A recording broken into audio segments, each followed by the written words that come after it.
Take me to the diamond, lead me through the turnstile, shower me with data that I never thought to compile. Now I'm feeling out my scorecard with a crack-a-jack smile, effectively wild. Hello and welcome to episode 2507 of Effectively Wild, a baseball podcast from FanGraphs presented by our Patreon supporters. I am Ben Lindbergh of The Ringer, joined by Meg Rowley of FanGraphs. Hello, Meg. Hello.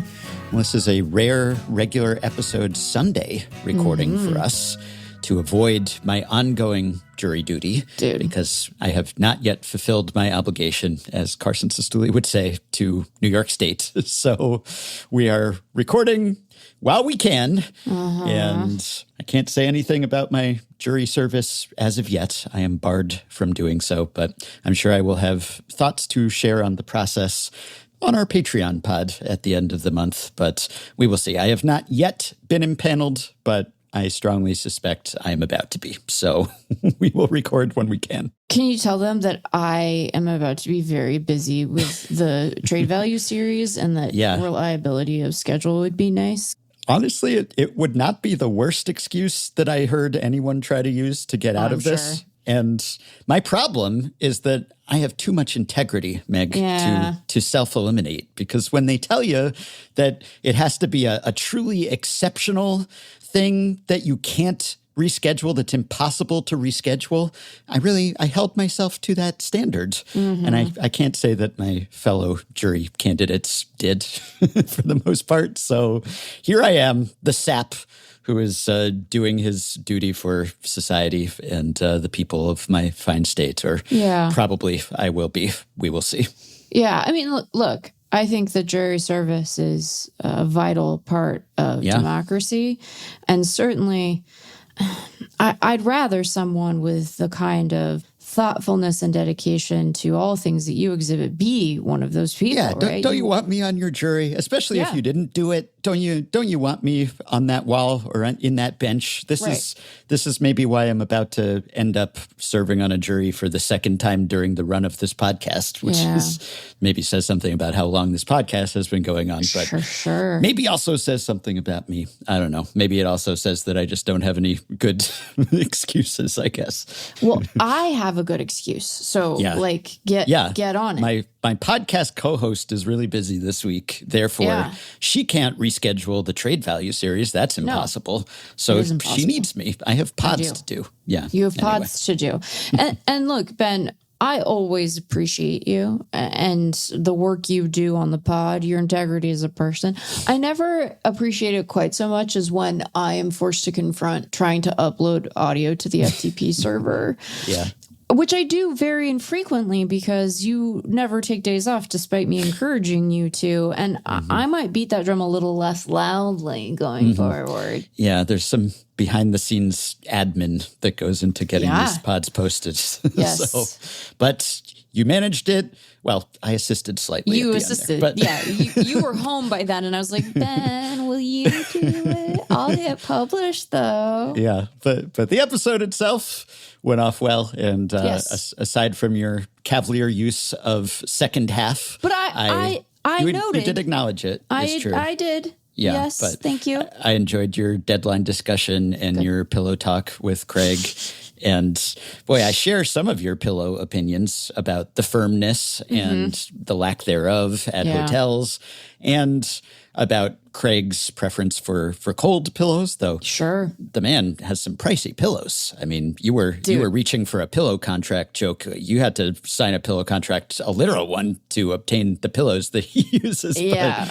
But maybe he's onto something, because I just spend a fortune on making my room cold with a normal pillow. Maybe I could economize by having a normal room with a cold pillow. I don't know. It's something to explore. I hadn't thought of that. But you two, definitely, I felt personally attacked when you talked about the frequency of switching out your pillows, because I'm definitely not doing that as often as you two. And I want to say two things about that. The first is that we got a very well-meaning email from one of our listeners that many pillows are washable. You can launder them so as to deal with the sort of microbial elements. And that point is well taken. Also, I realized I said I was swapping them out every 6 months. And then you know how you have to like confront the chores not done when you get home from a trip? Well, I was just swapping out the sheets on our bed, having gotten home from Pennsylvania, and I looked at the pillows and I was like, I'm not switching these out every 6 months. Why did I say that? That's not true. It's probably like a yearly exercise. Part of the problem is like there's the cleanliness element, and boy, what a thing to have to think about, you know? Do you ever vacuum your mattress? Vacuum the mattress? I don't think so. No. Okay, so here's the thing. You shouldn't now. I don't know how old your mattress is, but the fact that you've never done it means that the amount of detritus that you will be confronted with after doing it will make you feel forever unclean. And I don't mean to suggest that you guys are unclean. It's just that like we're on those beds all the time, people are man. Inherently unclean. I mean, we're sloppy sorts. That's why all the dust mites are going to town constantly there. So, but yeah, I was like, oh boy, these are grody. So there's the cleanliness and sort of microbial element, but also sometimes after a while they resist fluffing. You know, they will no longer be fluffed, and so there's a life cycle to pillows in this household, which is you have your pillows, they're the sleeping pillows, and you're like, oh boy, these pillows. And then after a while, and not every 6 months, and I would never change them out if they were as expensive as Craig's, good golly. But then they get cycled back to the like the support pillows, you know? Do you have like support pillows on your bed? It's like you have your pillows that your head is resting on while sleeping. And then there's like the secondary line of pillows behind that, not to be confused with throw pillows, which are purely decorative. You know, they're the pillows for like if you're sitting up in bed reading and you need a little prop. We have a surplus of pillows. Yeah. Right. So like the bed pillows that have outlived their usefulness as sleeping pillows will then transition into the support pillow realm. And you might say, well, it doesn't fluff. Why is it a support pillow? It's good enough. It's good enough for that purpose. You know, you can prop yourself up on it. You just don't want to sleep on it anymore. And then eventually you get to a point where you're like, thank you for your service pillows, to the bulk trash you go. That's sort of the life cycle. And it is more than a 6 month process. These pillows, I have not tried to wash, but maybe I will before I cycle them out. Anyway, that's pillows. Your cycles are maybe more rapid than mine, but you may be doing it right for all I know. We're washing, to be clear, but definitely, but not discarding quite as quickly, I think. I think what the hotels are thinking maybe is that if you go with the not very supportive pillow, because I suppose some people have a preference for less firm pillows. Yeah, they don't want understand a it pillow. Myself, but No. But I guess maybe they think if they go too firm for the default, then the people who prefer non-firm will have no recourse. It's kind of like if you make it super hot in a place, there's nothing you can do. If you make it cold, at least someone could layer, maybe. There is something you could do. Yeah, that's what men think. Yeah, I know. And then all the women are shivering and unable to work in the office. But theoretically, at least you can layer. And so you can kind of layer pillows too. But I find that that's mostly theoretical too. That doesn't really work so well because I will be in a hotel and, okay, I guess I'll try 2 or 3 pillows and maybe it'll replicate the firmness that I prefer. But it doesn't really. It doesn't. You can have infinite number of pillows, and it's never quite the same as having just one supportive one. Anyway, we sound like the princess and the pea and the pillow here, so I will move on to baseball matters.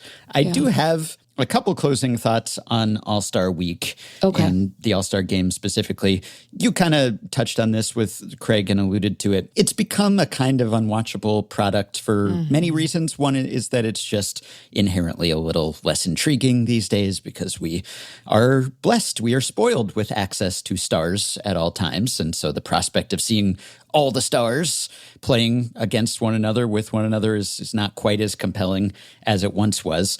And of course, it wasn't quite all the stars this year, as Joe Sheehan noted. Right. Of the 20 guys on the most recent list of best-selling player jerseys from MLB, only 6 of them were actually available to play in this year's All-Star game. So there were a lot of absences of actual stars. But of the stars who were there, we're just not quite as intrigued by that prospect. But I think a big part of it is that the game itself, it's not that the players aren't trying, because they are. If anything, their trying maybe leads to a less entertaining game. Ooh. And you're kind of damned if you do, damned if you don't, because the NBA, as Craig alluded to, was having all sorts of issues with the All-Star game because guys weren't playing that hard, and they were load managing and pacing themselves, and nobody was playing defense.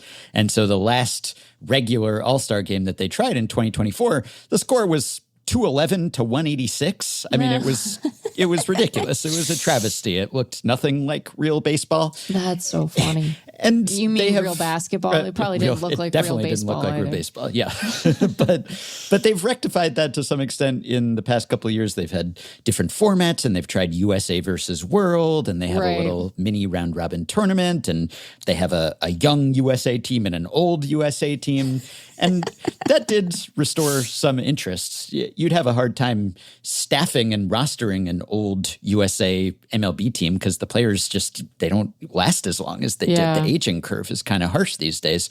But I think if they brought age or nationality into it, that would make the players care more and make fans care more than just AL versus NL, because that basically is conferences at this point. There's just very little loyalty to a league or differentiation. And so people aren't compelled by AL versus NL bragging rights. We have yearly interleague. It goes on all year. We don't, in addition to the World Series. So I do think maybe they will explore that, and maybe it'll feel like we have the WBC at home. It'll feel like a pale imitation of that, but I still think probably more people would tune in to see that. But the game itself, if anything, resembles real baseball to its detriment, maybe, in that it's this parade of relievers, and it's kind of a caricature of itself, because part of the problem is they want to get as many people into the game as possible. And of course, every team has to have an all-star representative. And I guess the idea there is fans will be more interested because they will want to tune in to see their guys.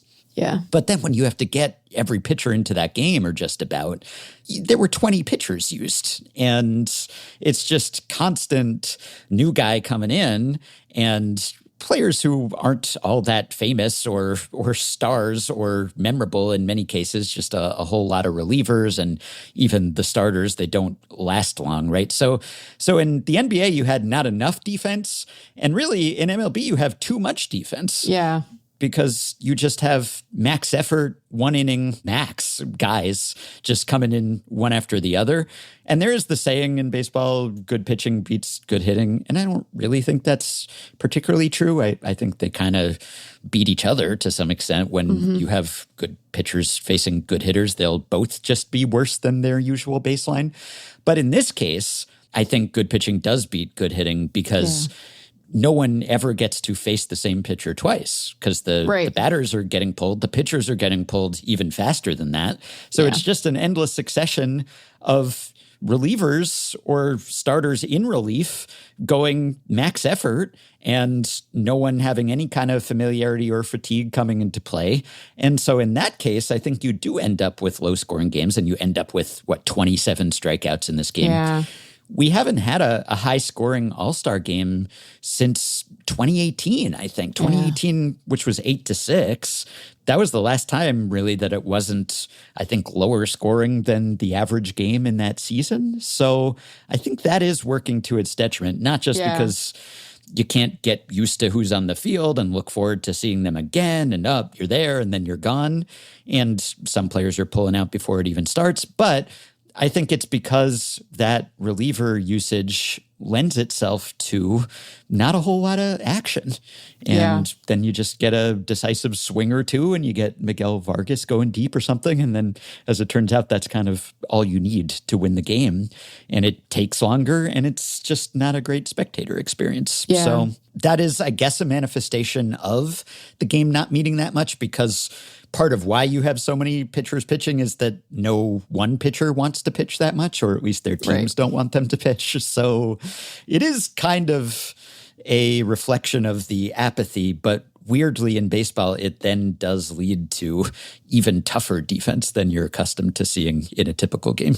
Yeah, I don't quite know the right solution to that because, you in theory, like, you don't want a bunch of soft tossing relievers out there just to try to juice the offensive production. But you also, I don't know, like, what are you going to do? Like, the best relievers look this way. And as we noted when I talked to Craig, like, even greater incentive and sort of possibility of them maxing out because they know they're probably not even going to go a whole inning. Unless you're Justin Robleski, where apparently you get to throw twice. Like, I don't understand what that is about. And so it's just it's an odd problem to solve. Maybe the solution is make the All-Star game 7 innings and the Futures game 9 innings. Yeah, you would like that, I'm sure. I would like that. Yeah. Well, speaking of juicing offense, that's the other thing I wanted to talk to you about, because there was a mini controversy about the ball in the home run derby. Yeah. And this is not new, I suppose. People always suspect that the ball is juiced in the home run derby. Yeah. And John Heyman had an article for the New York Post where Bryce Harper is always just the man in the spotlight somehow. He said that the ball is juiced. He said, everybody knows it. He declined to say how he knows it, but he said, I'm not going to answer that, but they're juiced. Everybody knows it. They do it every year.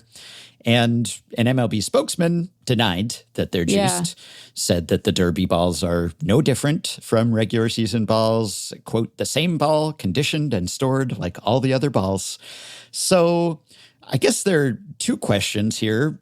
Would anyone mind if the baseball was juiced? Right. Is that bad? Should it be juiced if it's not?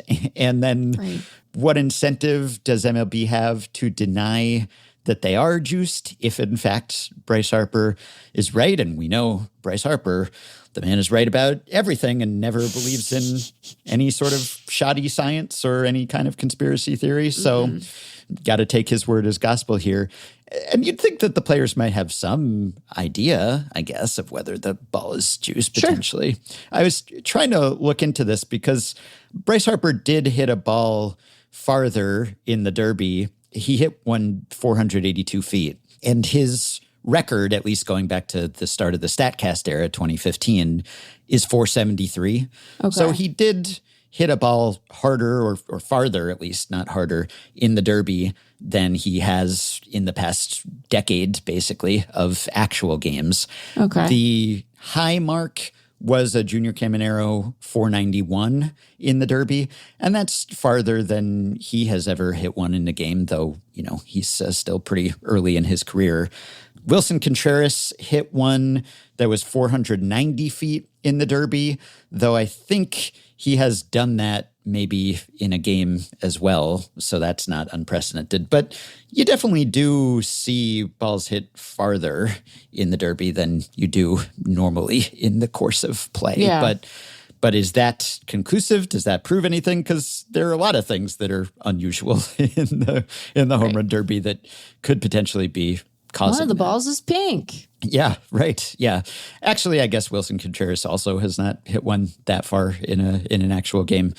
Or no, he has. He hit one in the playoffs. That's it. I didn't have the right box checked.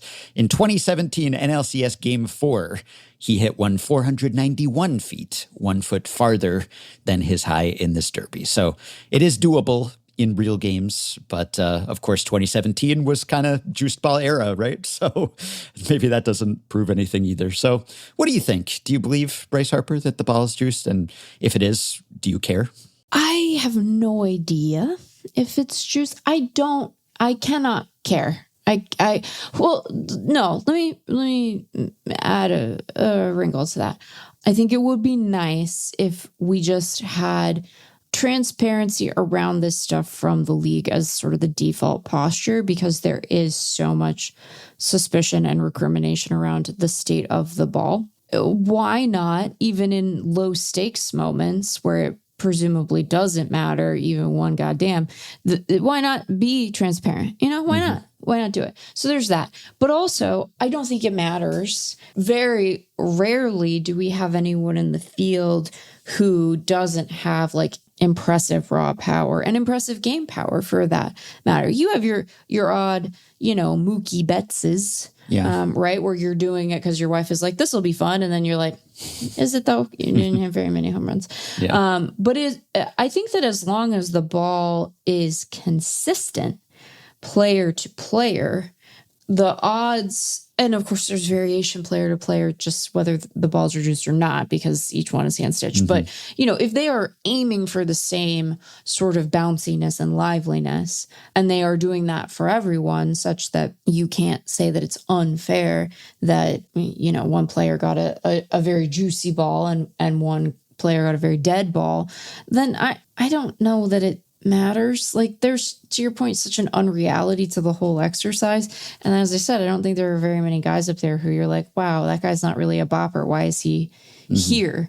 Even the guys who don't end up hitting very many home runs more often than not, the Betts of the world excluded, are like guys who you think of as real power hitters. Like, Ben Rice didn't have the best night, but that guy can sock a baseball. So I don't know that I care. I just, Bryce, you could not be conspiratorial about something, buddy, and it would be okay. It would really just be fine to be like, I think it's probably pretty normal and exactly as advertised. I don't want to discourage people from having an inquisitive mind, but at a certain point you get answers to the questions, and then, it's probably okay to stop asking them, as it were. Yeah, I think it's possible to explain why someone might hit a ball farther in the home run derby without resorting to juice ball, just because it's the home run derby. They're trying to hit home runs, and also they're hitting off of batting practice, basically, which in a sense maybe makes it harder, because there is some truth to the idea that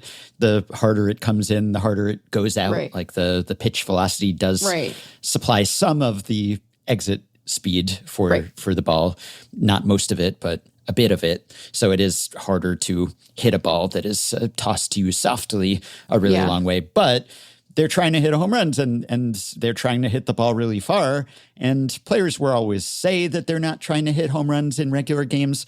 And sometimes they are. I think there are definitely some times when guys are trying to win it with one swing, for better or worse. But I think for the most part, they're not, or they can't count on that, because it's a fairly low probability event, and they don't want to whiff, and they want to get any kind of hit. And as we noted last week, like, you hit a ball, a screamer in the gap, that's just an out in the derby. In a regular game, that's a great outcome. So they're totally selling out for power here. And I think that could help explain why the ball goes a bit farther, right? And they can anticipate basically just a straight ball down the middle, right? I mean, there are a lot of reasons why you could hit a ball farther. Now, I wouldn't put it past MLB juicing the ball a bit to have a good show. That is maybe giving MLB a little too much credit, assuming that they can do that, or that Rawlings is able to calibrate that properly, or set aside, these are the juicier balls that we have tested or something. Right. And how would they know? Are they even testing the seam height? Yeah. Right. I mean, they can maybe test it, but, unless they're manufacturing a special home run derby batch with different parameters or something, I don't know that I buy that they could do that with great precision.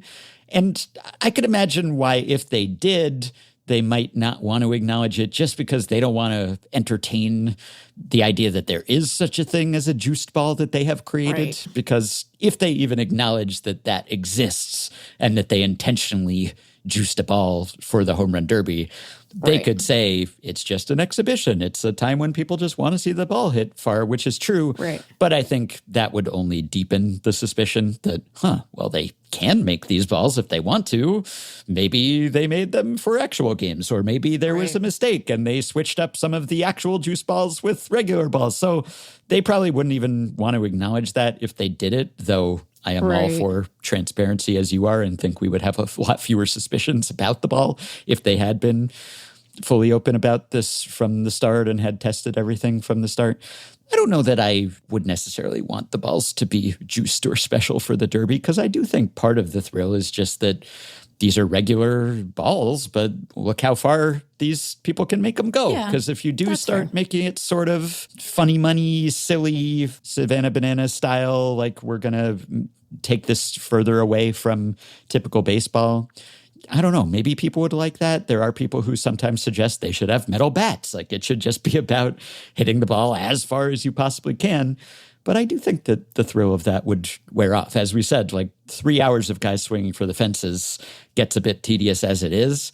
And then if we know that it's easier for them to do that, then I don't know. Like if someone hits the ball out of the ballpark, but we know that the ball made it easier for them to do that, is it actually more impressive after the first majestic drive? I'm not really sure. That's fair. I just can't get that exercised about the whole thing as part of the problem. But I think that, like I said, they should be transparent about it, and the answers they give publicly should comport with the reality of the ball on the ground. So not that the balls are on the ground very much in the Derby. Yeah. So I do think that their default posture should be one of honesty. I appreciate the skepticism or the sort of instinct toward it for a lot of people, given the lack of that transparency in the past.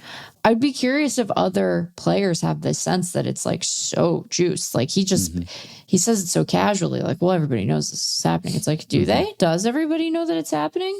Is it actually happening? How much of your blood is inside your body, buddy? Where's your blood at? You know? You always have to question that when it comes to... You always have to wonder... in his right mind? How oxidated or... How oxidated ozonized or whatever the heck was his blood at the time. Blood is was in the body. Yeah, what was happening exactly physically with him at that moment. But I wouldn't be surprised if it is a widespread suspicion. But I don't know. I tend to think they're probably just the regular balls, and it's an unusual setting with weird conditions that maybe leads to some balls going far. Yeah. Strange incentives, big boppers. It takes place in the height of the summer. So it's hot, swampy. Oh, Ben. Yeah. Some of those days, boy. And then the smoke, I tell you. Oh, yeah. Yeah. The smoke's been bad.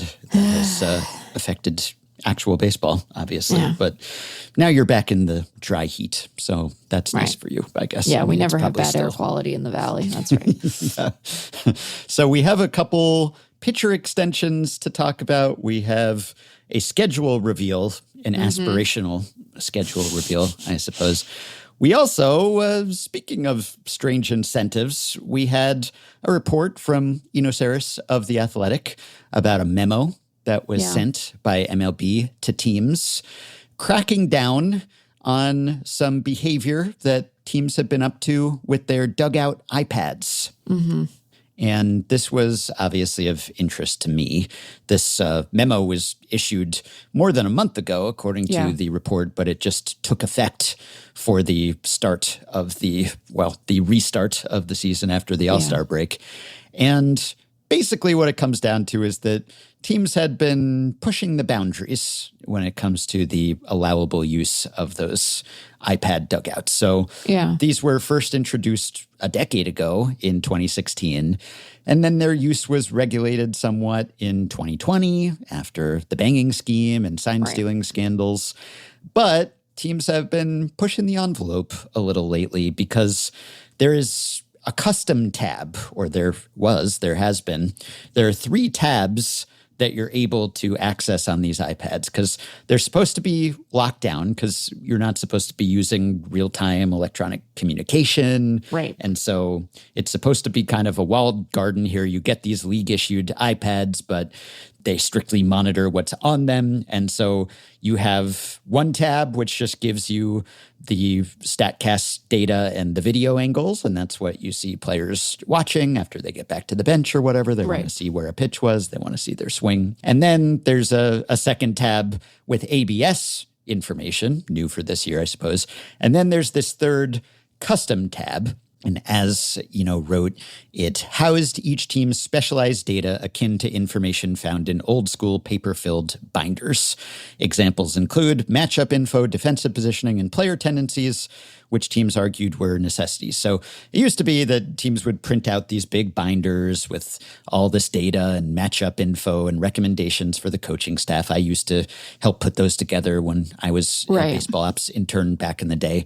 And many times they would just be ignored and they would sit there in the corner of the dugout, at least at that time. But now teams consult these things, and they're supposed to just be able to access static information, anything that you would have before first pitch. And if you're going beyond that, well, then you're maybe playing with fire a little bit. And so what it sounds like teams were doing is that they were using things that you could update in real time. And writes that it was AI, that it was even generative AI, that some teams were inputting information from the ongoing game so that you could, say, have the model anticipate the next pitch that would be thrown or recommend the next pitch that would be thrown.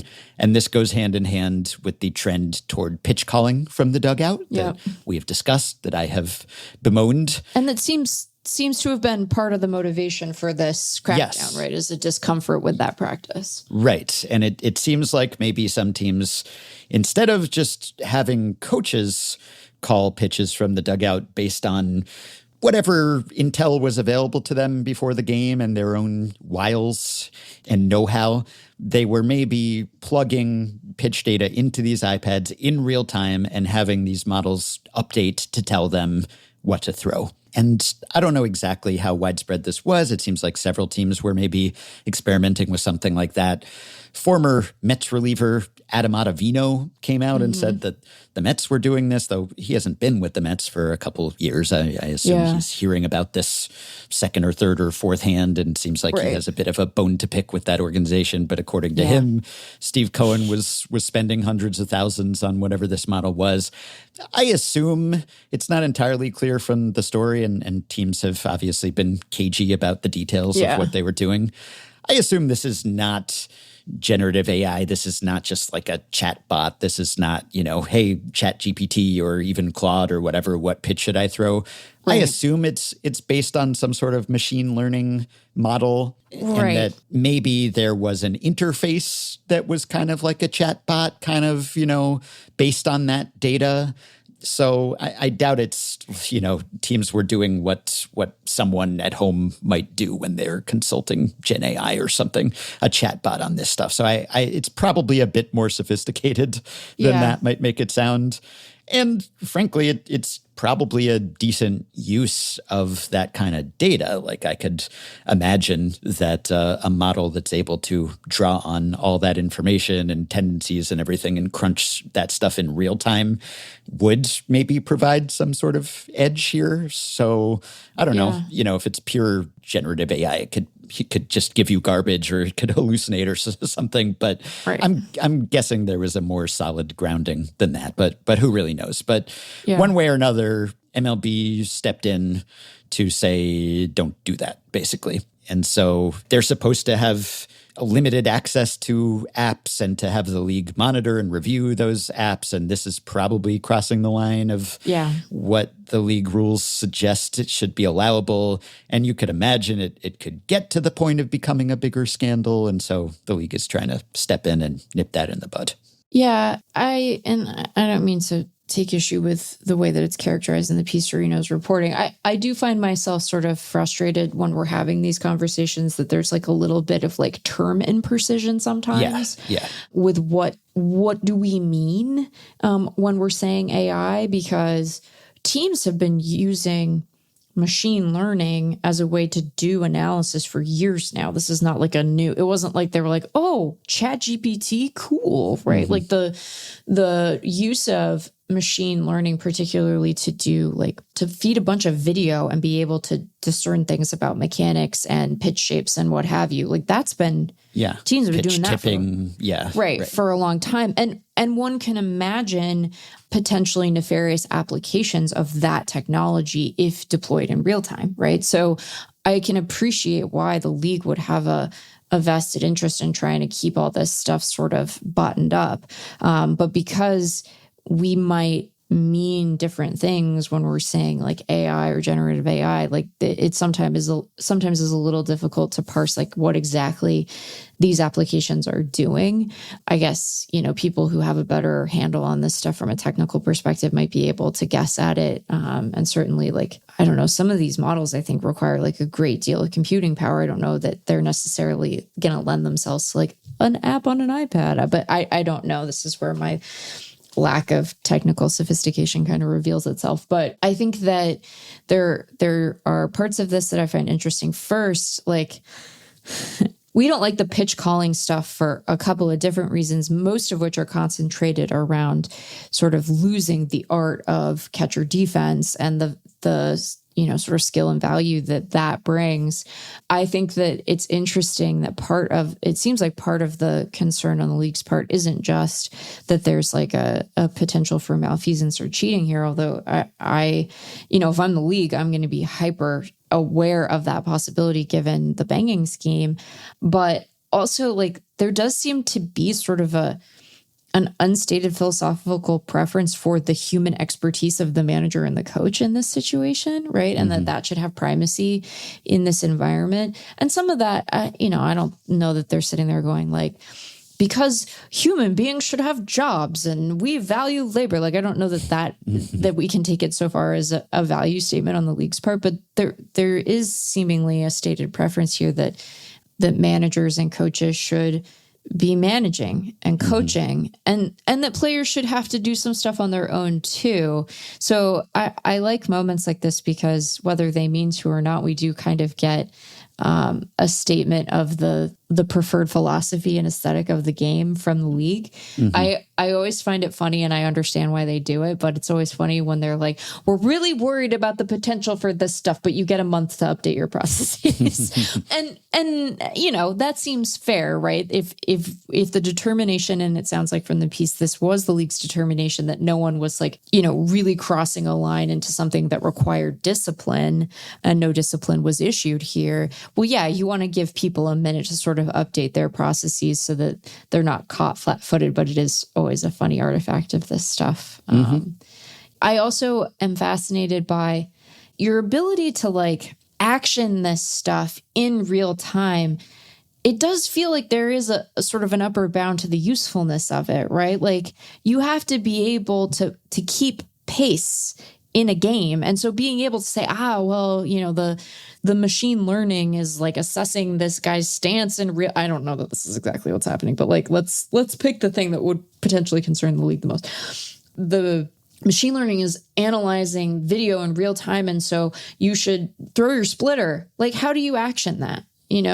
How is that being communicated to, say, the catcher so that he can call it over PitchCom? You have a clock. So I'm not saying it can't be done, but I am curious sort of how bad could it actually get given the limitation of like having to play baseball, But also, as we know, sometimes you just like bang on a trash can and you say that's good enough. So, yeah. So I'm sort of heartened that MLB stepped in here, even if it was to corral any potential for cheating or try to reduce a competitive advantage or something. It does align with my preferences. Right. Evidently, the memo said that teams were, in many cases, installing these custom apps that expanded the use of the iPads beyond their originally intended purpose to include recommendations regarding substitutions, pitch calling, and other in-game decisions traditionally made by players and coaches. So it is kind of the robo-manager hypothetical that we have entertained on the podcast previously. I wonder whether this trend toward dugout pitch calling or pitch suggestion, which the article mentions that as many as 6 teams maybe are now trying that out. I wonder how much of that was predicated on this, whether teams would be doing that anyway, or whether part of their motivation for doing that was that they had these models that they thought they could exploit. So if they get slapped on the wrist and told that they can't do this anymore, will that take some of the wind out of the sails of that trend? I don't know. I could imagine pitch calling still benefiting from people who are not actually in the game and who can rely on data, even if it's static data that they were given before the game began, and have been instructed in some things by front office analysts. Let's say I could imagine them maybe being better at that in some cases than people who are in the thick of things on the field, but maybe not so much if they're just relying on their own wits in the moment as opposed to some model telling them what to do. So that would be good. It's kind of like MLB immediately stepped in to tell the Brewers that they could not signal to their batters when they were allowed to challenge, or their players in general. And that was good, because the whole idea there was players have to make this decision themselves, and it's sort of a snap judgment, and they can be coached up beforehand and told, hey, here's the situation, and maybe you should think about challenging or not challenge, or here's how you should think of the probability there. But that's tough to do in the moment, and you're not allowed to consult with anyone. And when the Brewers tried to have a system where they would put up a card to say, hey, this is a green light, red light, MLB said, no, you can't do that. Players are on their own. So I'm kind of glad that the league stepped in here for whatever reason, and maybe it's multiple motivations. But does anyone want that? I'm not questioning that it could be efficacious to have a model that is able to draw on this enormous database in real time that could just process that information and make a recommendation that would be better than the human brain could manage. But does anyone want that? It's not even now a coach who's 1 degree removed from the field, but is still maybe a baseball person and in uniform and a human flesh and blood person making a decision. If we're getting another degree removal from that, and it's getting even more abstracted from the players performing, and now it's just this model that is fed info from the front office that is just telling you what to pitch, and then you, to go back to that word, just execute the machine's recommendation. It's not super visible to us, I guess, from a spectator perspective. You wouldn't necessarily know. When John Brebbia was on, I asked him how pitches were being called when he made his debut for the Rockies, and he wasn't even sure. You know, the signals were being passed to him through PitchCom, and he wasn't even sure if his catcher was getting recommendations from the bench. So watching from afar as a fan, you might not know if the pitcher or catcher is calling those pitches, or a coach or manager is, or a model on an iPad is. And so maybe it's cursed by knowing too much, that it sort of spoils things for me if I know that this is how it's happening. It's like, you know, pay no attention to the iPad behind the curtain or something. But I don't like that. I don't know that anyone would really like that. I understand that it could be a competitive advantage, but I just don't really want baseball to work that way, where everything a player is doing on the field, aside from the actual physical act, all the planning, all the preparation, the whole mental, psychological side of things, or a lot of it at least, is being dictated by a bot, basically. That's, even as a data-driven guy who appreciates sabermetrics and the value and all of this stuff, I find that quite off-putting. I agree. I think that it also just feels, I don't want to say that there's no sort of insight that can be gleaned from these things. And I think that having, big sophisticated models that help to inform your strategy and can answer questions with more data at their disposal than, the individual experience of a given coach or manager. I'm not opposed to that. And that's the reality on the ground for teams now, right? That they are using big data sets and big models to help inform sort of their approach to strategy. Mm-hmm. But I don't want to discount the value of all the information that's jammed in a lifelong baseball person's brain either, right? And that I know that there have been times in the game's history that we look back on and say, oh, like the lack of sophistication here is kind of shocking given, you know, what we know now and how our ability to sort of put numbers to things has altered our understanding of value and optimal strategy and what have you. But I think you can, one, go too far in sort of overstating the necessary sophistication or difficulty of some of these things. Like at the end of the day, it is just baseball. And you can discount the ability of human beings to be sort of intellectually nimble in those moments and bring, you know, a lot of experience and knowledge to bear in a way that allows them to have a positive impact on the outcome on the field. So I'm mindful of the fact too that in situations like this, like where we are confronting either new technology or in the case of some of this stuff, maybe just like a new application of technology that has been in use for a long time, we get to decide sort of what the boundaries of that use can be. And sometimes the reason we're making those decisions isn't because they are perfectly optimal, right? Sometimes it's because we have a preference that people should have to figure this out in the moment without the aid of a hyper sophisticated model, right? That you can do all of this work in advance and figure out what you think the right approach is. And then you have to go do. And that means adapting in real time to new information.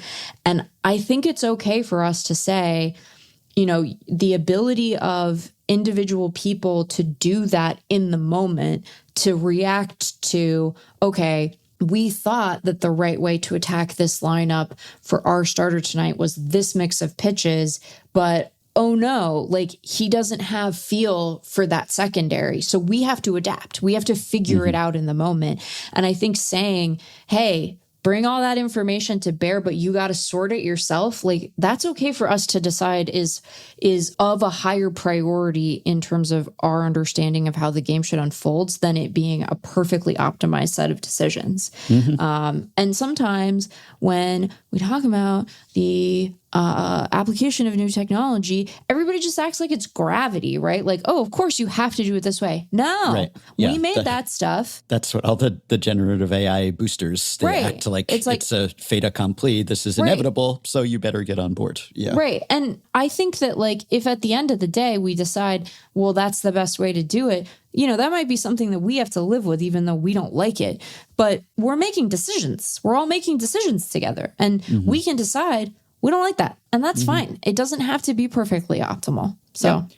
And one of the holes in the idea that it would be better to have the pitches called from the dugout is that you don't know how the pitches are behaving that day, or at least you don't know the pitcher's feel for them. Right. And maybe you can't plug the pitcher's feel for them into the iPad model even.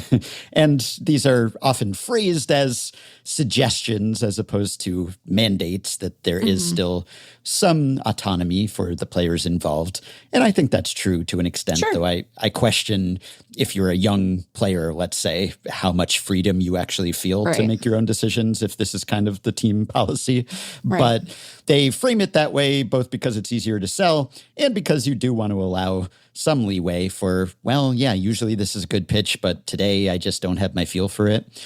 And I think if they are doing this, if they have been updating in real time, that does remove one of the objections to this. Not that you can necessarily quantify the feel, but you could quantify the pitch performance at least. Sure. And you could tell, okay, his command is off today, or his movement is off, or he's not getting as many RPM or whatever on this pitch this day, or the speed is down. If you could plug that into the model, then in theory, at least, it could account for that. So I'm glad that MLB said, hey, not so fast with this stuff. Yeah. Okay. So another thing MLB said is that opening day next year, or opening night at least on Netflix, is even earlier than it was this year, which was already a record, putting aside series that started internationally even earlier. But putting aside those showcase series, this is going to be the earliest opening day, opening night ever, a day earlier than it was this year, which was already the earliest. And I know that people are already saying we don't know that there will be a season at all. And if there is a season, what are the odds that it will start perfectly on time? I understand all of that. I've even seen some people suggesting that they're pushing this earlier to increase leverage or something. I kind of doubt that because, I don't know, like this is the trend. It's getting earlier every year, really. Right. It was super early this year, too. And I don't know that that's a big part of the motivation here. But it does make me wonder just how early can we go here? Like, it's weird to think of regular season baseball domestic on March 24th. I mean, this is spring training time. This is when we're supposed to still be wrapping up our season preview pods. So won't anyone think of the exhaustive season preview series podcasters out there? I don't know what we're going to do about that next year with this early start and all the uncertainty about whether the season will start. I guess, well, we did figure out a way sort of to do it last time there was a lockout. As an aside, do you feel like you have, this is like unrelated mostly, but do you feel like you have a clear memory of your approach to that year? Because I know we did stuff. We did a season preview series. We wrote positional power rankings. Yeah. I don't know if I just like blacked out for a month and a half. I have no. Dan Szymborski. It was a tumultuous time. Dan Szymborski was asking me the other day, perfectly reasonable question, to be clear. This is not a criticism of Dan, but he asked me whether we were going to book winter meetings hoping for like the most optimistic, resolution, which would allow us to have winter meetings. And I have no memory of what we did last time. I don't remember if we booked hotels or not. I mean, I don't know. I was like, Dan, couldn't rightly tell you what we did. Yeah. And it's funny because they always release information around like the media hotel during the World Series. And I don't remember what they did that year either. Like, did they even have us book? Don't know. Yeah, I think in 2020, when COVID arrived, we had started. We just knew there wouldn't be winter meetings. Yeah, well, we had. Oh, well, I'm thinking of the season preview series. Oh. We had started it and with the regular format, and then I think we just paused it and interrupted it, and then resumed it when we learned when the abbreviated season was going to start. We were in multi-co-host mode at that time too, so my recollection is muddled further by the fact that I don't think I was doing all of those. That's right. Some of them Sam 2022, was doing. I believe what we did was an abbreviated version where we just did division-based previews. So it was just because there was such a short time between the lockout being lifted and the start of the season that we just couldn't plan for it. So maybe we'll have to do something like that again, which would be a shame. Or we could just be optimists and assume that there will be a full or fullish season, and then won't we look silly if there's not, or that will forever be a monument to the season that we lost or that was curtailed, I guess. Right. Anyway, we have time to figure that out. But the season as announced, it's so early, and we've talked about this before and documented how it keeps shifting earlier and earlier and earlier. And it's weird because I remember baseball being an April thing and opening day being in April. And sometimes it used to be even like mid to late April in earlier eras. And there were fewer teams and fewer games in some of those eras and everything. But boy, it almost feels unnatural to have the season start that early in March.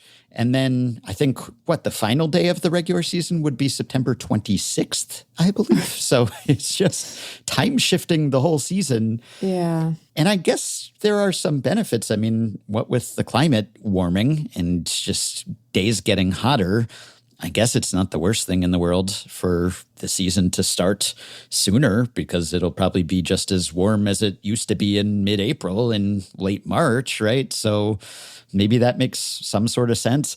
And maybe they're just laying the groundwork for further playoff expansion, because the earlier you start the season. Yeah, I guess that's probably a big part of that's a big reason why it has already shifted this far, is that more playoff rounds, more playoff teams, and probably they have designs on even more playoff expansion at some point. And then how early can it go? It's just... How early can it go? It's weird. I'm all for shorter off seasons, to be clear. I mean, mean, that's the benefit, I guess, is, hey, the regular season starts one day earlier. That's one less day without real baseball, or at least real Major League Baseball. So that's good, I guess. But it does feel odd. Maybe it won't feel odd to people who become fans in this era, and that's just the norm. So maybe this is just us dating from an earlier era, thinking that this is odd. It's just so early. Here's my concern. First of all, I take your point about the effect of climate change on the game, although what we have seen so far, at least, is that you just end up with a lot of really cold and really rainy opening series, particularly for teams in the upper Midwest. It feels too early. I understand shifting it a little bit earlier out of necessity due to playoff expansion, and I suspect that the potential for further expansion is one of the main motivators here. I do want to take seriously the idea that this is a negotiating tactic on the part of the league, and I suppose there's some marginal benefit to that, but I am skeptical that it is the main tactic here just because of how much earlier into the year we are shifting at this point. I'm doubtful that one week is really going to be the make or break between getting a deal done versus not, given how last time kind of unfolded. But I'm sure that there's some marginal amount of pressure that can be applied that might be pushing them to go earlier. I take this very personally. Yeah, you have a lot of prep to do for the season. It's so much work. And here's the upshot for our listeners. My bold predictions are about to get so dumb. They're just about to get even dumber than they were. I feel like I tipped too far into boldness this time around. It was a worthwhile effort, but ultimately isn't going to serve me well. They're just going to be completely exhaustion brained by the time we roll around to them this go. If we get what we wanted, I joked about this on Blue Sky, but I was like, oh, I hope we don't lose games. And then the monkey's paw curled and it was like, how about a March 24th opening day, lady? What are you talking about? What is happening? What do you mean? What do you mean? That's too early. People will barely be home from spring training. Will the truck have had time to go home for some of these teams? Will the trucks have reached their various destinations? Yeah, I know. And there's a lot of other sports that goes on in March. You're overlapping with a lot of March Madness, obviously, at this point. And some years you have the WBC, which also interferes with people's preparation for the season. And so there's a lot going on there. It's just creeping earlier and earlier and earlier. I know. I don't care for it. So I think that they should push it back. Oh, it's been fine. It's been fine. No one's complaining. People are still complaining about the weather being cold when they do it, a week later. Sure. What do you? You're always going to have some snow games. And then MLB is not alone in its expansion and playoff expansion. Obviously, there's always talk of that with March Madness. There's talk of that with the World Cup. There's talk of that everywhere. So those things are going to go on even longer and overlap with MLB more. But yeah, this is a long-term trend, but it's getting extreme. But again, it's perhaps aspirational to think that there will actually be regular season baseball played on March 24th.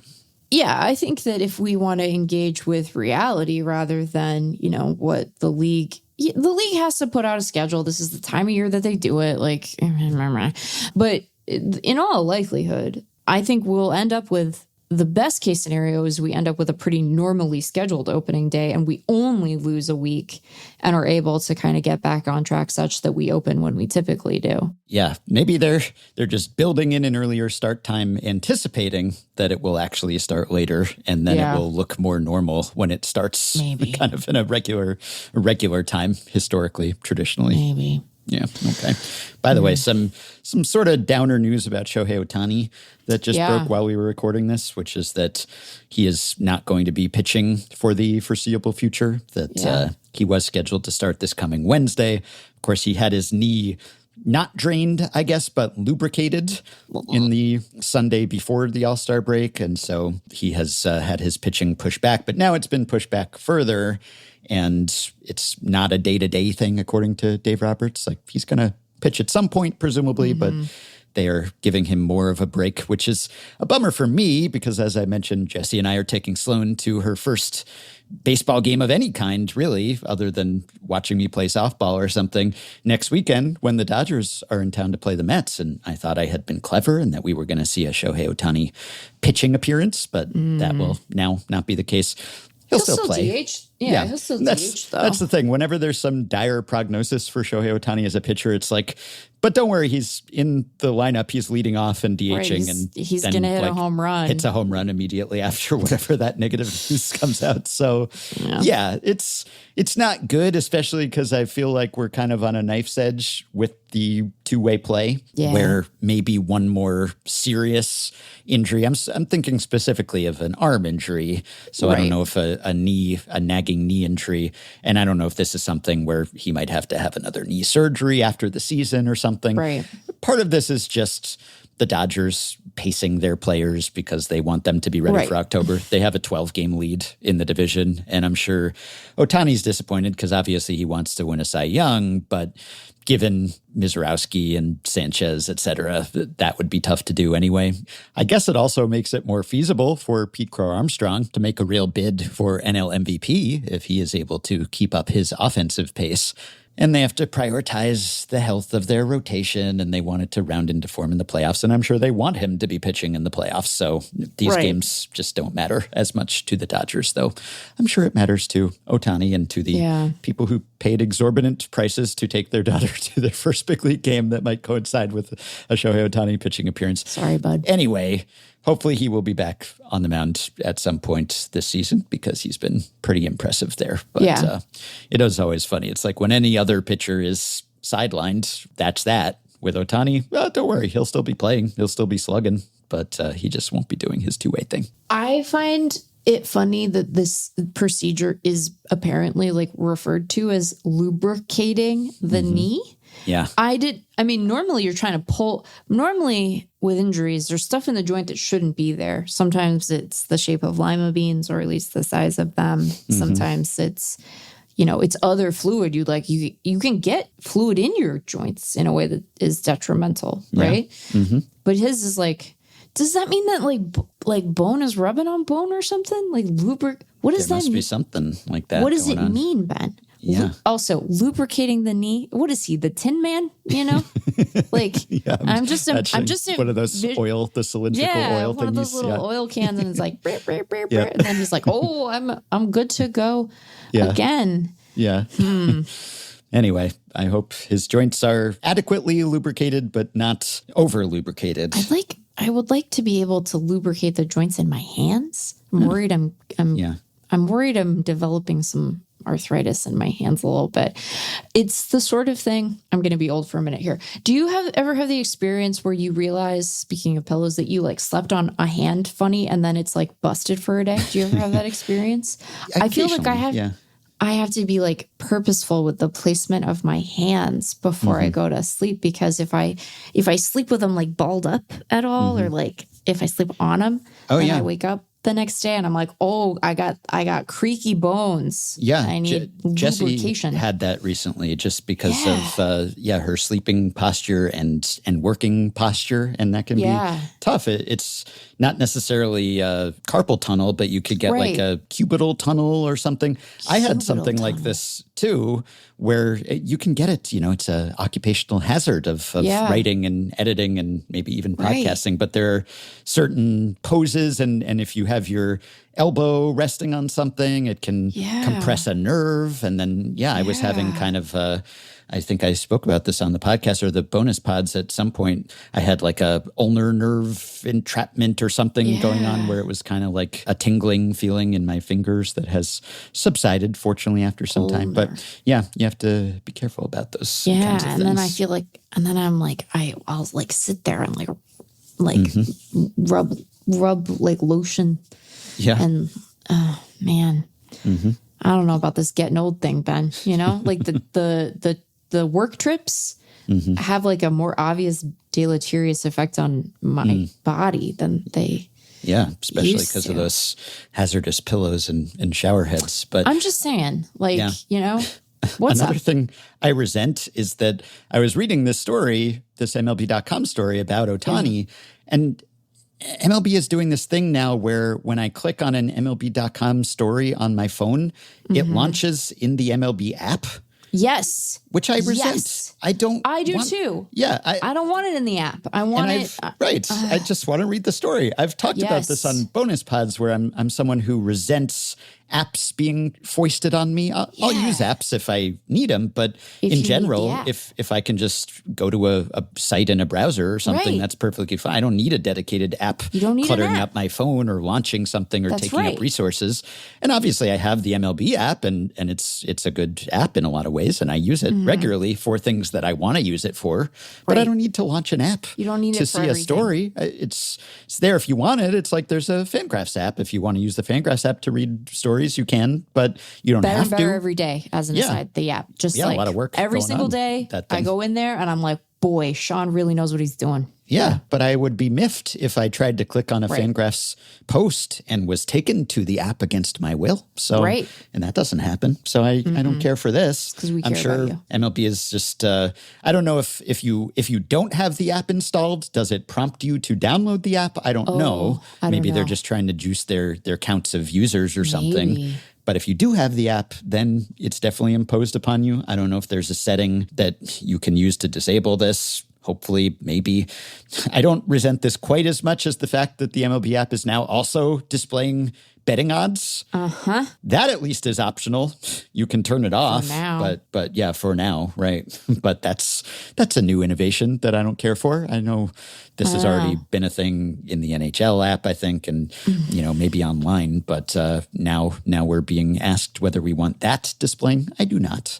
Thanks for asking. Yeah. Anyway. Okay. So Shohei Ohtani signed long-term. A couple other pitchers who are now newly signed long-term. Chase Burns of the Cincinnati Reds and Kyle Bradish of the Baltimore Orioles. So Burns signed last week a 7-year extension. It's $105 million total, which I think it's the fourth biggest contract in Reds franchise history. The three above it all also extensions. And this was the biggest for a pitcher with his service time, right? So with fewer than 4 years of Major League service. And he has a lot fewer than 4 years of Major League service. And according to our pal Trent Rosecrans, the contract signing was slightly delayed because Reds GM pop quiz. Who's the Reds GM? I bet if you're listening and you're not a Reds fan, you may have a hard time calling his name to mind. It's Brad Metter. He spilled coffee on the contract and they had to print a new one, which seems like a metaphor for something, but crisis averted. And then Kyle Bradish, who is more veteran, more established, he signed a 5-year extension for $90 million.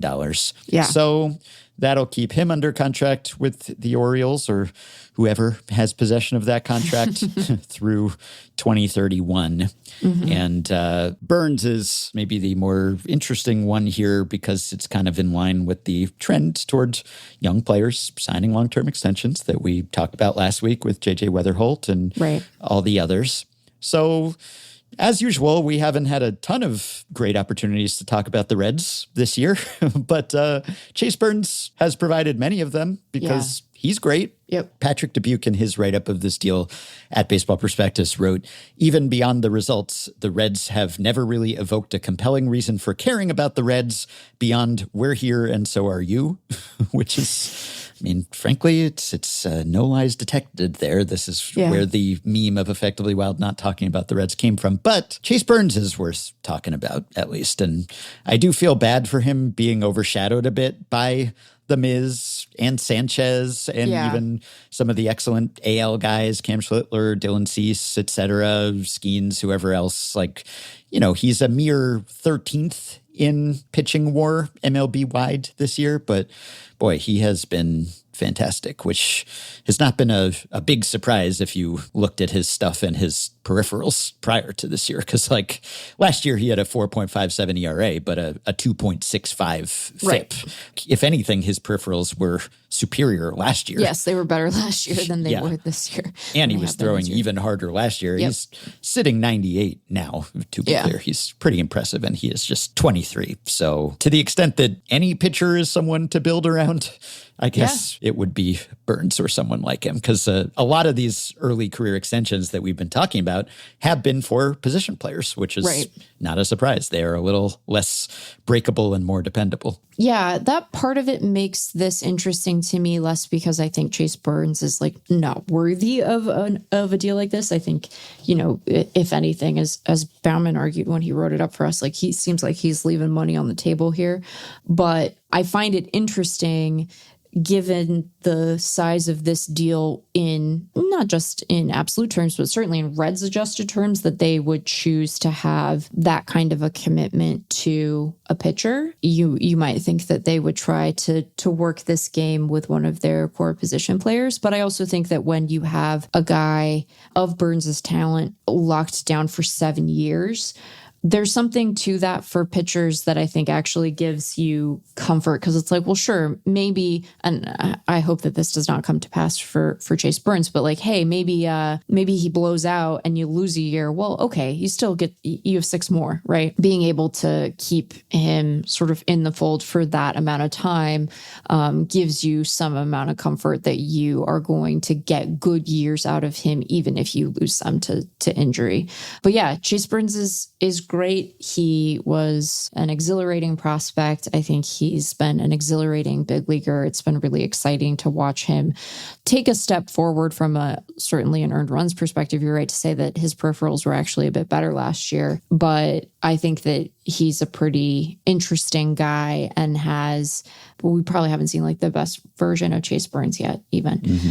I think it's just always exciting when a franchise that doesn't have a history of spending big, and to Patrick's point, is often present more than it is competitive, is committing to a guy long-term who they think is going to be an important part of their fortunes, even in a year where they are, I think, disappointing, right? Mm-hmm. Like they have not been able to build so far on their playoff appearance from last year. And they've obviously dealt with some injury. And so there's stuff that helps to explain it, but yeah, they got off to a good start. They had an excellent April, but there was some smoke and mirrors going on there. Yes. And I think they have the worst record in baseball after April. So yeah. So for them to, in a year where things are kind of falling apart for them, say, yeah, but we think we're going to contend and do it soon. And we want this guy to be a big part of that, I think is exciting. So good for Chase Burns, good for the Reds. I continue to have sort of background anxiety about what the effect of all of these young guys getting pulled out of ARB is going to be for what those salaries look like. So I do think that there is like a longer term sort of labor question to be monitoring here,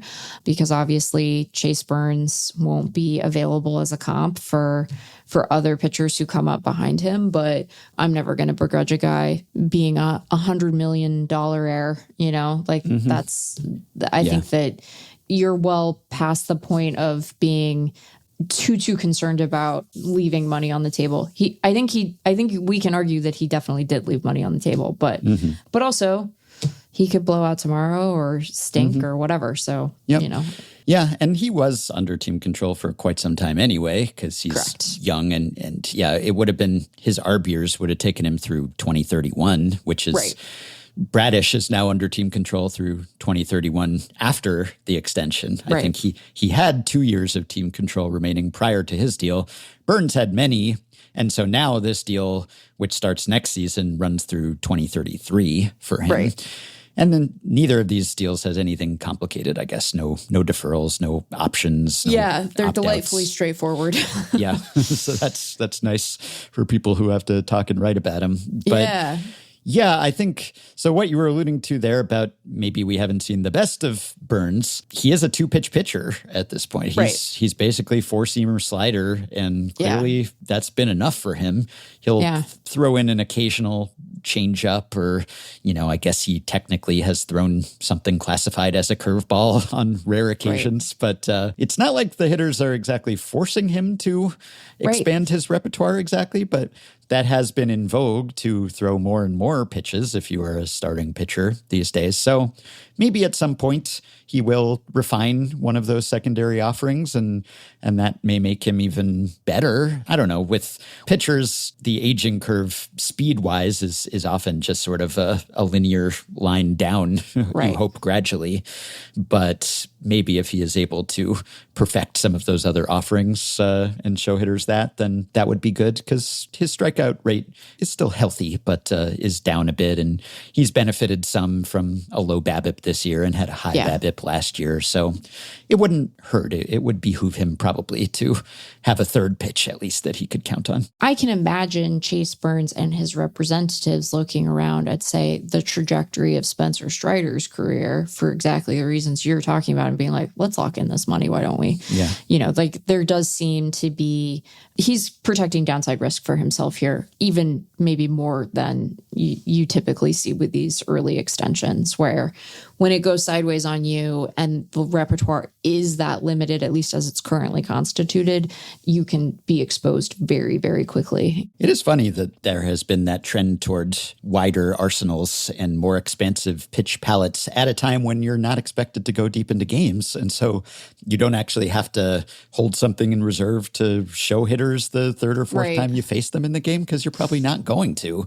Right. It helps you go deeper in games if you can give guys different looks. But if you're not even expected to, Chase Burns has averaged 5.7 innings pitched per start as a very effective starter this year. So it's not like he's going super deep anyway. And would he go any deeper if he did have a great third offering? Right. I mean, probably not very much, right? Yeah. So maybe it's less essential than it used to be, even as it's easier to cultivate and pitch design those additional offerings. Yeah. So that's why everyone's doing it. But maybe there's even less need to do it in some cases. Until you really need it, though, right? I mean, this is the thing about it, because if the fastball velo declines further, if you lose good movement on the secondary, like it can. I want Spencer Strider to be good at baseball rather than feeling like a cautionary tale, because increasingly that's what it feels like. Yeah, I hope that's not the case, but.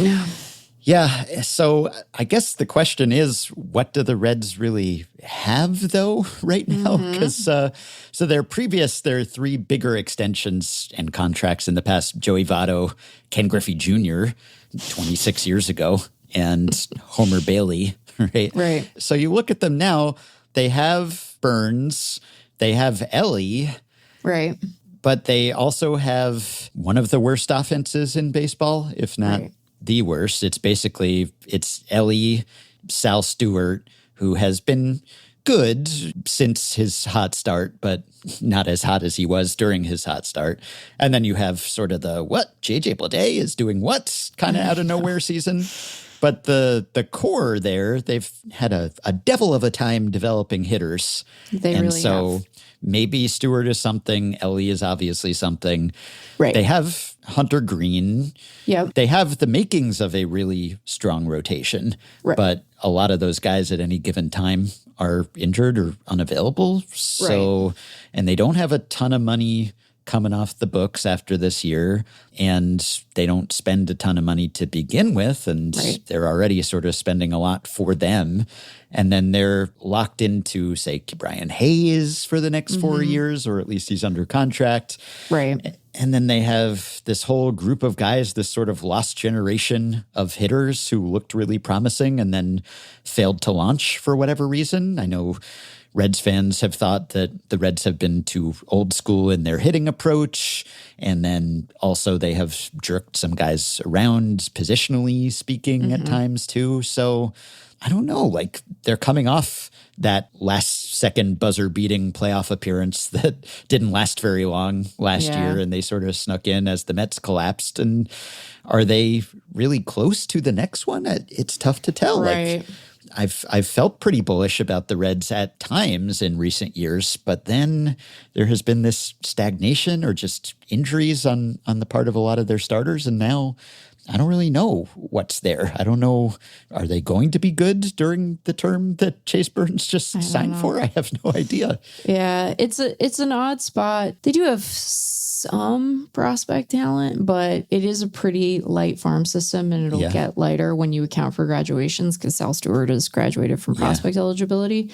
They have Alfredo Dunno down on the farm, who we're quite high on, but also, it's not like they have, a super deep group of young big league ready guys who are going to be game changing for them. If I had to guess what they hoped was going to happen here was that some of the injured dudes would sort of sort themselves out and present themselves to be healthy and good again, right? And that hasn't really come to pass in quite the way you would have maybe hoped for. I don't know that it was reasonable to expect that, but it does seem like that was part of the approach here, right? That they were like, well, surely Spencer Steer and Friedel and, Eugenio Suarez has been kind of a dud, and Brian Hayes, we can just, like, that guy can't hit. He just, everybody, we always want him, we want him to. Yeah. We want him to hit. And then the thing is, he doesn't, Ben. No, he doesn't. They have some money coming off. Like, at least Eugenio was like a 1-year deal. So that didn't work, but it made sense to try. And, you're not going to be saddled with an 82 WRC plus forever. So I don't know. It's an odd, you're right, though. It's an odd group. There's a lot of need. There aren't necessarily obvious internal candidates to reinforce the weak spots. And you do have to think that they're going to come up against the upper bound of their payroll at some point here. So I don't know, and it's funny because it's like, it's not like their payroll isn't crazy in league adjusted terms, and they're, almost $100 million away from the first luxury tax threshold, but also it's the Reds. So what are our expectations of what they're going to commit from a payroll perspective? Yeah. By the way, I was thinking of your deadline talk with Craig and who's available and who's not and which teams are going to be sellers and all of that. I am pretty fascinated to see where Luis Arraez goes because he seems like a pretty clear candidate to be traded. You would think that, yeah. And the Giants clearly in the we will be trading guys away more so than trading for them. And he's a prize, like Luis Arraez has already surpassed his previous single season high in FanGraphs WAR. He is, and we've talked about the reasons for that. He's bounced back offensively, but also is now good at defense after putting in a lot of work with Ron Washington. And he's a guy who's moved around a lot and has been traded a bunch. And there's probably going to be another trade on tap for him. So I find him very fun as a spectator, and it seems like people like him in the clubhouse and everything, but he's a real, when he's been dealt before, it's always been sort of his fame outstripped his value. Yeah. But now he's actually going to be one of the most valuable players available, assuming that he can continue to play good defense away from Ron Washington and that tutelage, just whatever wisdom he has gleaned, does not depart when he departs. Right. Someone's going to want Luis Arraez, I think. He's going to be a real deadline prize. So I will be watching the Luis Arraez sweepstakes with great interest as well. So the other, I think we can legitimately almost call him a sweepstakes now, not even ironically. He's a very desirable player. Do you think that reference has the cachet that it once did? Oh, the sweepstakes? Sweepstakes, yeah. Maybe not. If you were to ask a young person what they think of a sweepstakes, would they have a cultural touchstone for that? Maybe not. Yeah. I guess we don't do sweepstakes so much. We don't do sweeps week so much. Yeah. We have lost that. Well, Ed McMahon's dead now, so that might be part of it. Yeah. It's part of our cultural memory along with mid-April starts to the season. The other extension for Kyle Bradish, who is 29, even though he has not been established for that long. He got a little bit of a late start, and like Burns has had some injury issues. I mean, he's had injury issues like Shane Baz, who was the other Orioles righty extended earlier this year. Burns just had a flexor strain last year. I don't want to make too much of that. So it's interesting. Everyone wanted the Orioles to spend last offseason, and then they did. But then a lot of people, including us, were like, well, not quite like that, though. Yeah. And everyone has been urging the Orioles to extend players too. And now they are, but it's still kind of like, oh, we didn't mean that exactly. Right. Not that there's anything wrong with extending your oft injured starting pitchers too. Sure. But it's not exactly Adley, right, or Gunnar, or Right. the guys that were seen as the cornerstones or potential cornerstones of the franchise. So Kyle Bradish has been nails lately. He's been fantastic, and they were counting on him to be a top of the line, top of the rotation starter, which he was after he returned last year. And it seemed like, well, maybe that's a lot to expect him to replicate that. And he got off to a bit of a rough start, but he has really been on a roll. So, good pitcher, but again, 29 in extensive injury history. So is that really a guy that you can build around? But I guess the Orioles have had all sorts of trouble filling out a rotation.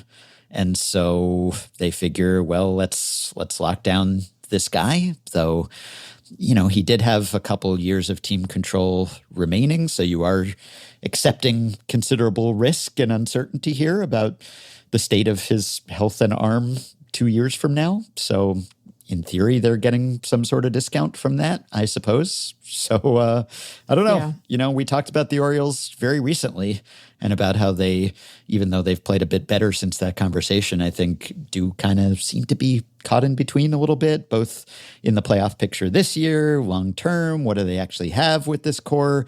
I guess there's some similarities, some commonalities between the Reds and the Orioles, like this promising generation of position player prospects who graduated and then maybe took some steps back or failed to flourish. So I don't know exactly what the Orioles have, but they do have Kyle Bradish through 2031. I don't dislike this on its own. I just continue to find their broader approach to roster building to be kind of confounding because I guess it changes things sort of long term for them insofar as like, hey, you can count on having a Kyle Bradish now, but it doesn't change the long term sort of trajectory of the franchise in any appreciable way, I don't think. Yeah. Right? Like he was sort of table stakes. What else do you have for me? Who else do you have for us? Who else do you have for yourselves? I do think we're starting to learn something about the approach that these guys have to thinking about the pitching question, which is like they'd rather trade for than pay necessarily, right? I think we can look to the way that they've chosen to reinforce their roster over time. No, they might trade for and then pay, but they're not really dipping into the high end of free agency. They'll add the Chris Bassett's of the world, right? But generally, like, they'd rather trade for guys and then if they are excited about them, extend them. And that's fine if your pitching development apparatus is churning out guys, but that we haven't quite gotten there, And some of that hasn't been their fault. Like some of the guys that they were the most excited about and for good reason got hurt. But also they always seem surprised by injuries. So it's like maybe you should be faulted a little because your planning seems to be predicated on perfection, which you've never experienced. Right. So I don't dislike it. I like Kyle Bradish. I think he's a good pitcher. I think wanting him around makes a ton of sense. I don't think that it's such an exorbitant amount of money that you're like really hamstringing yourself, but also again, what else do you got? What else do you have for me? And what? Yeah. The end of that deal is pretty rich. Like that part of it, I'm like, wow, 28 million in 2031. But who knows if Mike Class will even be their GM by then? So what does he care? It's probably true. Yeah. And I guess maybe the time to take a team to task for not signing more extensions is not when they sign someone to an extension. It's okay. It's a step. It's a move in the right direction. But yeah, they are almost taking a kind of like Epstein era Cubs where it's like we'll develop all the position players and the hitters in-house. And then in theory, we will acquire pitchers one way or another. And the Orioles have certainly attempted to develop pitchers internally, and the Astros, under some of the same executives, had some success doing that, of course, in an earlier era. It's more competitive now because the Astros were, well, putting aside anything nefarious they were doing, they were first movers, early adopters of a lot of that. But I think that makes sense in theory because you do want to build around hitters. I think all else being equal, I would rather have the foundation of my farm system be hitters. So that's good. But then you do have to go get pitchers and good pitchers. And the Orioles, look, they did get Burns and they've made some other moves, but maybe not enough. And the Cubs had all sorts of issues because the cupboard was bare. They were unable to develop anyone really internally. And so, yeah, you can go sign John Lester, but they just never did enough and they just didn't develop any pitching. And that played some part in that potential dynasty not becoming one. Not that winning one World Series for the Cubs was small beans or something. That mission accomplished largely, but still. So if the Orioles are building around hitters, well, first of all, you need to find pitching somewhere, but also you need those hitters to continue to be good. And I guess the Cubs ran into that issue with some of their hitters too, and the Orioles certainly are too. So ultimately, if they don't get enough of those homegrown hitters straightened out and really being the bedrock of a productive offense, then it's going to be tough for them to contend and fulfill their promise one way or another. And also, there aren't going to be as many guys whom you would want to have under contract long term. So, yeah, they're sort of stuck. You know, they're 2 games out of a playoff spot as we speak, but who isn't in the American League? Yeah, I guess that's true. Okay, and the last thing, I was thinking about funny names for tech companies, you know, because I was reading about how the Rangers just are switching streamers to a company called Buzzer. It is how you pronounce it. But of course, with any kind of tech-adjacent company, they're all allergic to vowels for some reason. So you just have to remove all the vowels. It's BZZR. Poob has it for you. Buzzer has it for you if you're the Rangers. And at least some of their games now are streaming on this new platform called Buzzer. And so, you know, some people are upset about that. They have multiple ways to watch games because that's the case with everyone these days. You have to watch 7 different networks and streaming services if you want to watch all your team's games. And the Rangers are swapping Victory Plus for Buzzer. With no notice here, just sort of mid-season. So some fans are upset about that. And, oh, I paid for this and now I have to do that. And where do I even find this thing? And also, at least temporarily, Buzzer was presenting games with a Twitch-style real-time chat on the screen. What? So, like, as you're watching Rangers games, you're seeing other viewers and Rangers fans, like, posting messages on the side of the screen, which people were not sure whether you could disable that or opt out of that. And so this is hell. Why would I want to be subjected? I guess the idea is it'll be like a hangout. It'll be like a sports bar. But no, I mean, first of all, hopefully they're moderating that thing or it's going to be the worst stuff you've ever seen. No. That would not enhance my experience, my viewing experience personally. So it's been a bit of a bumpy changeover to Buzzer. And I hope that the at least mandatory real-time Twitch chat while you're watching a game. I mean, this is stuff that, like, if people have looked up illicit streams at any point, which, you know, not that I'm saying that I have or would ever endorse such a thing. I am an MLB TV subscriber, sir. But often those sort of shady sites will have something like that, some kind of interface where people are saying stuff, or at least like bots are, or who knows. So I hope that doesn't catch on. But I was thinking about names like Buzzer because I was reading about the Dodgers tech incubator, tech accelerator, Dodgers associated VC investing arm at a newsletter called Foyaball That's FOIA, as in Freedom of Information Act. And Yes. FOIA Ball, which is written by David Cavucci, it typically concerns college sports. And the whole idea is like, let's look at these public documents, which you can often get for college programs, and find out how much they're paying for things and or people, and expose some of this stuff that's usually behind the scenes.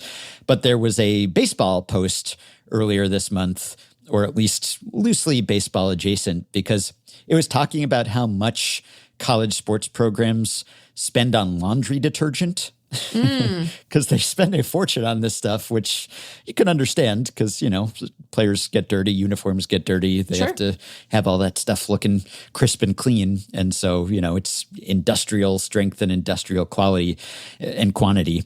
And they're using this stuff, at least some of them, using this stuff called Renegade Sweat X Max Odor Defense with Nanovasive Technology. It's high-tech laundry detergent. And, they're getting like giant drums of this stuff and spending tens of thousands of dollars on it over the course of a season. And this related to the Dodgers because Renegade is something that the Dodgers invested in, because it was a startup. And this is like more than 10 years ago. This is like 2014-ish. The Dodgers partnered with this advertising agency called RGA to launch an incubator for startups, which were sort of sports adjacent, operating at the intersection of technology and sports. And then it expanded from there, and they launched this thing called Global Sports Venture Studios, which is partly RGA, this advertising agency, and the Dodgers. And so the connection was that, hey, the Dodgers are doing this thing that maybe most other teams aren't doing. Not saying that most teams could not afford to do something like this, but Mark Walter, Dodgers owner, they're VC people, right? And if anything, like the Dodgers, they have more money, they have more resources and institutional advantages, but they're also quite good at maximizing those advantages, I think, and using their money to make even more money.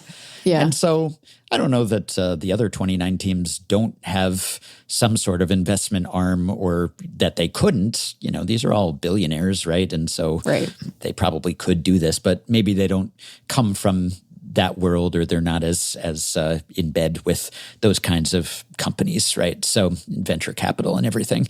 And so they have applied that and used some of the Dodgers' financial metal and might, and Walters as well, to seed all of these tech sports startups. And they've been doing this for a while, and who knows how much money they've made from this. So I was corresponding with David, the author of FOIA Ball, because I was trying to see like the complete list of companies that the Dodgers have invested in, because this global sports venture thingy-majig that the Dodgers and RGA have been investing in, there's a full list, a portfolio of companies. It's like almost 200 of them on that website. And some of them, a lot of like pet companies and things that sound like jokes. They sound like fake 30 Rock kind of tech companies, and like dystopian stuff, and the weirdest names you could ever imagine. And I was thinking, man, there's so many of these. Like, maybe we do a full episode draft of like weird companies that the Dodgers have invested in. But before I proposed that, I did check with the Dodgers to say, like, have the Dodgers invested in all of these companies that are listed on this website? Would that be accurate? And no, in fact, it appears that the Dodgers have not invested in all of the, like, disrupting dog food or whatever companies. But they did point me to this other website, this other investing arm, which grew out of this initiative and also goes back years, called Elysian Park. Okay. Presumably named after Elysian Park, the actual park in LA and neighborhood where Dodger Stadium is located. Though, as a non-LA native, when I first saw that, I thought of Elysian Fields in Hoboken, the famous grounds where many teams played in the 19th century, including a lot of teams from Brooklyn, former home of the Dodgers, except that almost all the games that were played at Elysian Fields were amateur baseball games, as I talked to Thomas Gilbert about recently when I had him on to discuss his his book about James Creighton. This is the furthest thing from amateur baseball. This is the antithesis of amateur. This is a professional money-making venture through and through. But there is a list, Elysian Park, and this is the sort of Guggenheim, Walter, Dodgers adjacent, mostly sports-related tech startup companies. And if you go to elysianpark.ventures, and I will link to this, there is a list of companies that they have invested in, some of which have been spun off or acquired or whatever, more than 70 of them. And I sent you this list, and I asked you to just skim through it to look for any funny names, your favorite funny, stereotypical tech company kind of names. And I'd say that full list that the Dodgers didn't invest in all of them, even funnier, even weirder. And I will link to that too for people to peruse at their leisure. Yeah. But these 72, I think, companies that are currently listed on this page, all that have accepted some money from the Dodgers, maybe returned some money to the Dodgers, like Renegade, the high-tech laundry disruptor or whatever, has paid dividends for the Dodgers as well. So anything stand out to you? And there are some companies here that everyone would know, and some that no one ever would have heard of, and some that are pretty surprising to be here. But there's definitely a handful that feel like some sort of, Silicon Valley, the sitcom, if you were coming up with a joke name for some kind of tech sports company, that this is what you would choose. Yep. Okay, so I have a couple here. Yeah. The first is Fitter, which is spelled Fittr. Yep. Fitter is a leading tech-enabled community-first health and fitness platform that connects millions of users with hundreds of certified coaches and nutritionists in India to help them lead a healthy and fit life. Yeah, Fitter. interesting. In India, is that because they work cheaper there? Probably. Well, and it's like, is the target audience for Fitter folks in India? Because, huge population. Sure, yeah. Presumably interested in community-based solutions to health and whatever. And of course, Fitter, they didn't drop the I to their credit, so they're not that allergic to all vowels. They did drop the E though. They'll make you fitter, but no E. Yeah. Then we have, I think it's supposed to read as gamers, but it is spelled Gamurs. Yes. It's all caps. The Gamers Group is the leading esports media network and a growing contender in the entertainment space. Yes. Is it? I've never heard of you before now, so I'm skeptical. As a gamer with an E, I have heard of gamers with a U. And it is very esports related, but also kind of like acquiring websites and kind of turning them into content mills kind of sort of stuff. Lots of layoffs and quotas and bad working conditions and, Cool. Yeah. So there's, it's funny. Like there's some companies that seem worthy and good here. And then there's some that are quite dystopian and bad, but yeah. Then we have, and this is not too few vowels, but arguably too many, we have Jupiter, which is Joopiter. Jupiter is a digital-first auction house and content platform founded by Pharrell Williams, building a space for today's collectors, curators, and creators. Yep. Jupiter. Everybody doesn't need to be a creator, okay? Like, I don't understand. It's a consumer-based economy, and you want everyone to be creating things. What's up with that? Like, let people just... Some people can just be consumers. It's okay. Yeah. I mean, surely you want everyone to fall into at least that category, but you want them to be creators too. Sometimes people just are tired at the end of the day. Then there's this one I'm confused by. Love Bee? Yes, I was wondering about this one too. Yeah, it's one volleyball league for youth, for pro. What? Yeah. For life. Yeah. For pro? Yeah. I don't know how it's for youth and for pro, but... Are they pro youth volleyball players? Also, wouldn't it be for pros?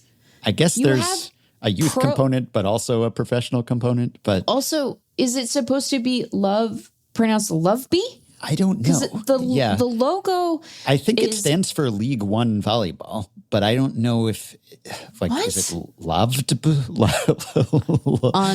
Unintelligible. And also the logo, the B is melting weirdly. Right, this is the part of it that's so confusing. Yeah, the LOV look like regular font or just capital letters, and then half of the B looks like it's in the same typescript, but then the other part of the B is like ascending from the B somehow, so that you can't actually. I wasn't sure whether it was a B at first. Is it an I'm E? not sure. I'm still Is it not supposed sure. to look like an E because they want you to think it's love, but then it's love. Right. And it's confusing because for a lot of these where the font of the logo might be introducing confusion about what it's supposed to say, the company name is then restated in the little description of what it is, but not in the case of this. I missed two that were funny to me earlier. One is Factory Lab, FCTRY Lab. LA is capitalized because it is an LA-based footwear prototyping lab and venture studio. What? Yes. It's FCTRY. Why? Is it like, is the idea that we're so efficient that we don't need the A and the O because you can just say it and it's, I mean, really it would be like factory. If you didn't say it. But it's like, we're disrupting whatever LA-based footwear, and so we're disrupting spelling as well. We Factory just lab. Vowels optional. Yeah. And then the other one I wanted to note is right before that one in this list, and it's Fanaply, I guess. Yeah, Fanaply. Yeah. NFT stuff. FANAPLY. NFTs. Remember NFTs? That was hilarious. People were like, well, these are going to be the best. And I was like, I think this is pretend. And then it seems like it's mostly been pretend, Yep. Mm-hmm. Yeah. And there are a lot on here. Some that you would know, like sports tech stuff like Diamond Kinetics or, other things that provide data that probably has been cited on the podcast at some point. Synergy's on here. Which Synergy is Sports, Pitch Vision, which is a cricket company. Yeah, but there's, I like Drivebox, which is, it's a mobile golf simulator that offers lessons, practice sessions, virtual golf, and private events. But it's a YV, it's DRYVEBOX.